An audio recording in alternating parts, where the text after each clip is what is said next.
267 children under the age of 16 shot last year in Chicago. 43 of them under the age of 13, 15 fatally. Now we got an 8-year-old baby girl, Melissa Ortega, shot twice in the head in Little Village due to some sissified gangbangers who is too cowardly to get out there and knuckle up. And over what?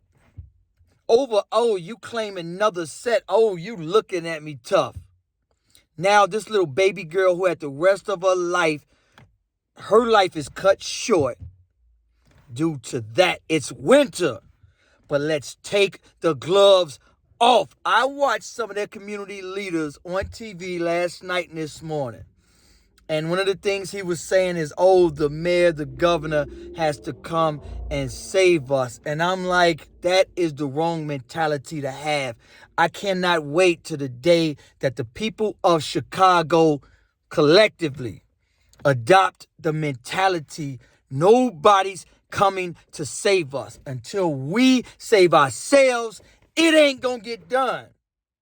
Trust me, it is not going to get done. I keep giving an example. When I went to my cousin's crib, his neighbors followed me all around the place, and I can't even blame them.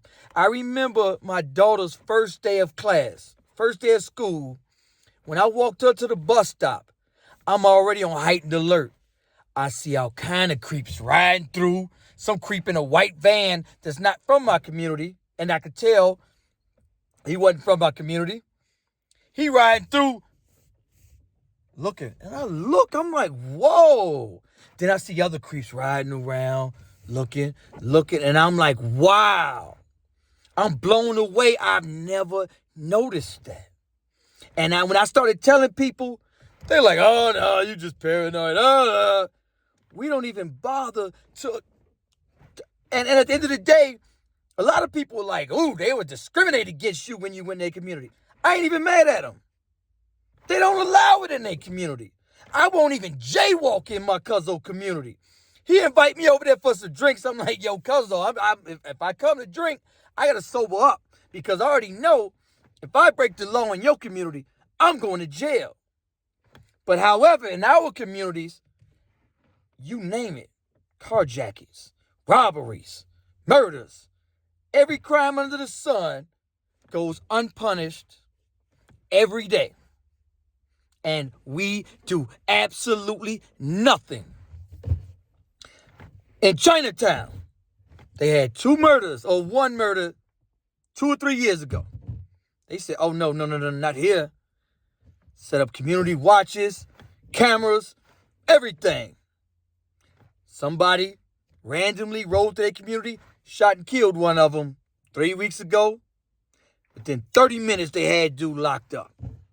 30 minutes. By the time dude jumped on the highway, there was a state police car driving right behind him. You know why? Because they set up cameras everywhere. I'll never forget, matter of fact, the first time when I set up my Ring doorbell camera, and I was getting alerts like every 15 minutes.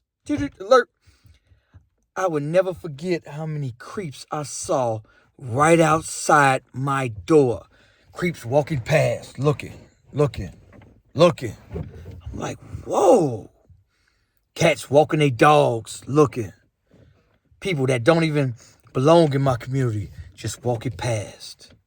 And this was a Cyber Monday special. Let's talk about the gangbangers. Let me talk to the gangbangers. The people you are fighting and dying for. When you die, if they come to your funeral, they're going to smoke a blunt and you will be forgotten forever.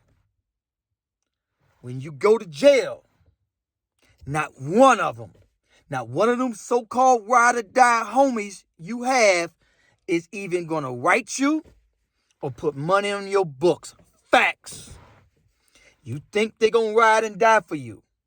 When they go to jail and that detective say, hey, we going to give you life without parole. Tell us who did it. They're going to be like, all right, yeah, he did it. They are never going to be there for you. You are dying for nothing. Tim Dog said it in one of his videos. He said, we want to know what you're fighting for. Fighting over colors? Y'all some dumb mother. And that's true. Silly. I remember when I was a kid, man, I thought that ish was cool. Now that I'm grown, silly. You don't own a piece of property on that block. A lot of y'all renting. So you fighting somebody for a block you don't even own. You're fighting somebody for some property you don't even own. For a set that somebody can tell you, all right, yeah, you get out of here. And so you're fighting for what? Gangbanging is silly. Let's just keep it all the way a buck. I get it that, it's a sense of community. It's a sense of family. It's a community that can come together. It can be a great thing if we could cut out all the violence and silliness, silly fighting over colors. And if we could come together. It's a sense of community. It's a sense of family. I get it. But at the end of the day, not one of them, not one, is going to look out for your family. Not one of them is going to write you or be there for you when you get grown. And when you get grown, you're going to understand the only people there for you is your family. And that's it. Put the guns down. It's silly. You're going to die and you're going to go to jail for the rest of your life and look back and I look back when I was a kid and I'm like, for what?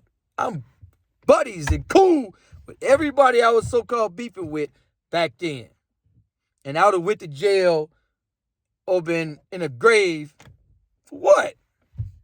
Come on, man. Y'all got to do better. We got to do better. Too many kids. Let's take the gloves off and let's come together and stop it in our communities ourselves. Because if we don't stop it, ain't nobody going to do it for us. Peace.